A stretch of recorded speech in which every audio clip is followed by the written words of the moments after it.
পশ্চিমবঙ্গ বোর্ডের সমস্ত স্টুডেন্টস তোমাদের স্বাগত আমাদের পালমাই নলেজ টু ইউ ইউটিউব চ্যানেলটাকে যদি তোমরা সাবস্ক্রাইব না করে থাকো তাহলে অবশ্যই সাবস্ক্রাইবটা করে রাখবে আর নতুন ভিডিওর নোটিফিকেশন সব দিকে পাওয়ার জন্য বেল আইকনকে প্রেস করে রাখবে। তাহলে এই ভিডিওতে তোমরা দেখছো অষ্টম শ্রেণী পরিবেশ ও বিজ্ঞানের প্রথম অধ্যায় ভৌত পরিবেশের 1.2 স্পর্শ ছাড়া ক্রিয়াশীল বল।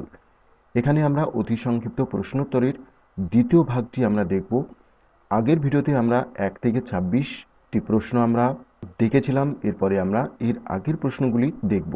তাহলে চলো শুরু করি 27 নম্বর প্রশ্ন থেকে। বেলুন আর উলের সোয়েটার পরস্পর ঘষলে তারা একে অন্যক আকর্ষণ করবে, তাহলে বেলুন ও সোয়েটারের উৎপন্ন তড়িদাধানের প্রকৃতি কিরূপ, সমজাতীয় না বিষম জাতীয়?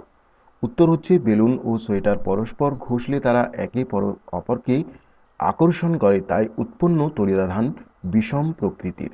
28 নম্বর প্রশ্ন হচ্ছে পশম দিয়ে এক ফালি কাগজকে ঘষে দুভাঁজ করলে ভাঁজ দুটি ফাঁক হয়ে যায় কেন?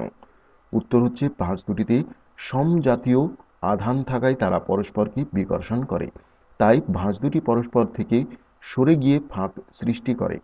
29 নম্বর প্রশ্ন বলছে ইলেকট্রিক ফ্যান বা লাইটের সুইচ তৈরি করতে যে অন্তরক ব্যবহৃত হয় তার নাম লেখো। উত্তর হচ্ছে ইলেকট্রিক ফ্যান বা লাইটের সুইচ তৈরি করতে যে অন্তরক ব্যবহৃত হয় তা হলো ব্যাকেলাইট। 30 নম্বর প্রশ্ন বলছে সমমাত্রার দুটি বিপরীত তড়িদাহিত বস্তুকে পরিবাহী দ্বারা যুক্ত করলে কি ঘটবে? উত্তর হচ্ছে সমমাত্রার দুটি বিপরীত তড়িদাহিত বস্তুকে পরিবাহী দ্বারা যুক্ত করলে পরস্পরের আধানকে প্রশমিত করবে, ফলে উভয়েই নিস্তড়িত হবে। 31 নম্বর প্রশ্ন বলছে পৃথিবীতে এসআইতে অভিকর্ষ ত্বরণ এর গড় মান 9.8 মিটার পার সেকেন্ড স্কোয়ার হলে চাঁদের গড় অভিকর্ষ ত্বরণ কত হবে? উত্তর হচ্ছে চাঁদের গড় অভিকর্ষ ত্বরণ হবে 1.63 মিটার পার সেকেন্ড স্কোয়ার। 32 নম্বর প্রশ্ন বলছে চাঁদে জল বা বাতাস নেই কেন? উত্তর হচ্ছে চাঁদে অভিকর্ষ বল কম হওয়ায় চাঁদে জল বা বাতাস নেই। 33 নম্বর প্রশ্ন অবাধে পতনশীল বস্তুর বেগ কখন সর্বোচ্চ হয়? উত্তর হচ্ছে ভূপৃষ্ঠে পড়ার ঠিক আগের মুহূর্তে অবাধে পতনশীল বস্তুর বেগ সর্বোচ্চ হয়। 34 নম্বর প্রশ্ন অভিকর্ষ ত্বরণের মান কি ধ্রুবক? উত্তর হচ্ছে না, অভিকর্ষ ত্বরণের মান ধ্রুবক নয়। 35 নম্বর প্রশ্ন তারায় তারায় যে আকর্ষণ বল কাজ করে তাকে কি বলে?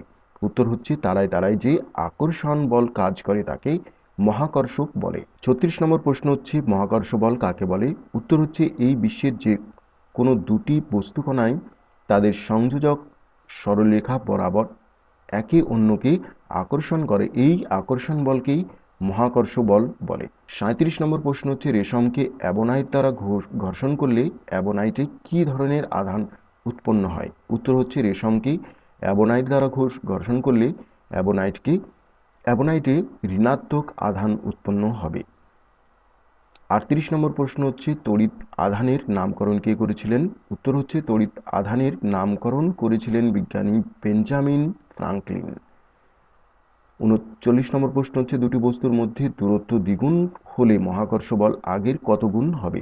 উত্তর হচ্ছে দুটি বস্তুর মধ্যে দূরত্ব দ্বিগুণ করলে মহাকর্ষ বল আগের 1/4 গুণ হবে। 40 নম্বর প্রশ্ন বলছে অ্যাবোনাইট ও রজনের মধ্যে ঘর্ষণ করলে অ্যাবোনাইটে কি তড়িৎ উৎপন্ন হবে? উত্তর হচ্ছে অ্যাবোনাইট ও রজনের মধ্যে ঘর্ষণ করলে অ্যাবোনাইটে ধনাত্মক তড়িৎ উৎপন্ন হবে। 41 নম্বর প্রশ্ন হচ্ছে কাঠ ও কাচের মধ্যে ঘর্ষণের ফলে কাঠে যে প্রকার আধান দেখা যাবে তা লেখো। উত্তর হচ্ছে কাঠ ও কাচের মধ্যে ঘর্ষণের ফলে কাঠে ঋণাত্মক আধান দেখা যাবে। 42 নম্বর প্রশ্ন হচ্ছে আধানের পরিমাণ স্থির রেখে দুটি তড়িদাহিত বস্তুর মধ্যে দূরত্ব বাড়ালে তাদের মধ্যে ক্রিয়াশীল বল বাড়বে না কমবে? উত্তর হচ্ছে আধানের পরিমাণ স্থির রেখে দুটি তড়িদাহিত বস্তুর মধ্যে দূরত্ব বাড়ালে তাদের মধ্যে ক্রিয়াশীল বল কমবে। 43 নম্বর প্রশ্ন বলছে পৃথিবীর অভিকর্ষ ত্বরণের রাশিমালাটি লেখো, যেখানে জি সমান অভিকর্ষ ত্বরণ, ক্যাপিটাল জি সমান মহাকর্ষ ধ্রুবক, এম সমান পৃথিবীর ভর, আর সমান পৃথিবীর ব্যাসার্ধ। তাহলে পৃথিবীর অভিকর্ষ ত্বরণের ফর্মুলাটি হচ্ছে স্মল জি সমান জি এম আপন আর স্কোয়ার।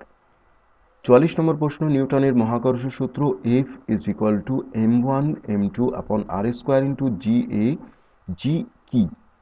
উত্তর হচ্ছে নিউটনের মহাকর্ষ সূত্রে জি হলো সর্বজনীন মহাকর্ষ ধ্রুবক। 45 নম্বর প্রশ্ন, এসআইতে জি এর একক কি? উত্তর হচ্ছে এসআইতে জি এর একক newton into metre square per kilogram square. 46 number প্রশ্ন হচ্ছে এসআইতে মহাকর্ষীয় ধ্রুবকের মান কত? উত্তর হচ্ছে এসআইতে মহাকর্ষীয় ধ্রুবকের মান 6.67/10⁻11 n into M square per KG square. 47 number প্রশ্ন, কোন বলের প্রভাবে চাঁদ পৃথিবীর চারদিকে ঘুরছে? উত্তর হচ্ছে পৃথিবী ও চাঁদের মধ্যে মহাকর্ষীয় বলের প্রভাবে চাঁদ পৃথিবীর চারদিকে ঘুরছে। 48 নম্বর প্রশ্ন, অভিকর্ষজ ত্বরণের মান এসআইতে কত? উত্তর হচ্ছে এসআইতে অভিকর্ষজ ত্বরণের মান 9.8 মিটার পার সেকেন্ড স্কোয়ার। 49 নম্বর, চাঁদের অভিকর্ষ এবং পৃথিবীর অভিকর্ষের তুলনা করো। উত্তর হচ্ছে চাঁদের অভিকর্ষ পৃথিবীর অভিকর্ষের প্রায় 1/6 অংশ।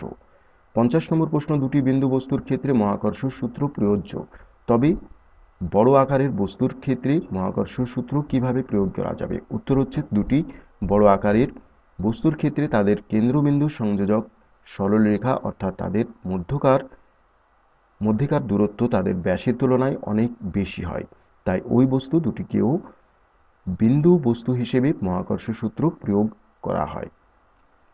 51 নম্বর প্রশ্ন, অভিকর্ষজ ত্বরণ বলতে কি বোঝো? উত্তর হচ্ছে অভিকর্ষ বলের প্রভাবে অবাধে পতনশীল কোনো বস্তুতে যে ত্বরণের সৃষ্টি হয় তাকে অভিকর্ষজ ত্বরণ বলা হয়। 52 নম্বর প্রশ্ন, একটা বস্তুকে উপর থেকে ছেড়ে দিলে তা পৃথিবীর কোন বলের টানে নিচের দিকে নামে? উত্তর হচ্ছে একটা বস্তুকে উপর থেকে ছেড়ে দিলে তা পৃথিবীর অভিকর্ষ তথা মহাকর্ষ বলের টানে নিচের দিকে নামে। 53 নম্বর প্রশ্ন হচ্ছে পৃথিবী ও পৃথিবীর কাছাকাছি থাকা অন্য কোনো বস্তুর মধ্যে যে আকর্ষণ বল ক্রিয়া করে তাকে কি বলে? উত্তর হচ্ছে পৃথিবী ও পৃথিবীর কাছাকাছি থাকা অন্য কোনো বস্তুর মধ্যে যে আকর্ষণ বল ক্রিয়া করে তাকে অভিকর্ষ বলে। 54 নম্বর প্রশ্ন, সূর্য ও চাঁদের মধ্যে চাঁদের মহাকর্ষীয় প্রভাব পৃথিবীর ওপর বেশি কেন? উত্তর হচ্ছে সূর্য অপেক্ষা চাঁদ পৃথিবীর নিকটে বলে চাঁদের মহাকর্ষীয় প্রভাব পৃথিবীর ওপর বেশি। 55 নম্বর প্রশ্ন হচ্ছে পৃথিবীতে অভিকর্ষজ ত্বরণ জি হলে চাঁদের অভিকর্ষজ ত্বরণের মান কত হবে? উত্তর হচ্ছে পৃথিবীতে অভিকর্ষজ ত্বরণ জি এর 6 হলে চাঁদের অভিকর্ষজ ত্বরণের মান হবে। 56 নম্বর প্রশ্ন হচ্ছে ধাতুগুলি কেন তড়িৎ সুপরিবাহী হয়? উত্তর হচ্ছে ধাতুগুলিতে প্রচুর পরিমাণে মুক্ত ইলেকট্রন থাকার জন্য এরা তড়িৎ সুপরিবাহী হয়। 57 নম্বর প্রশ্ন হচ্ছে কাঁচ ও তামার মধ্যে কার পরমাণুতে ইলেকট্রনগুলি অপেক্ষাকৃত শিথিলভাবে আবদ্ধ থাকে? উত্তর হচ্ছে কাঁচ ও তামার মধ্যে তামার পরমাণুতে ইলেকট্রনগুলি অপেক্ষাকৃত শিথিলভাবে আবদ্ধ থাকে।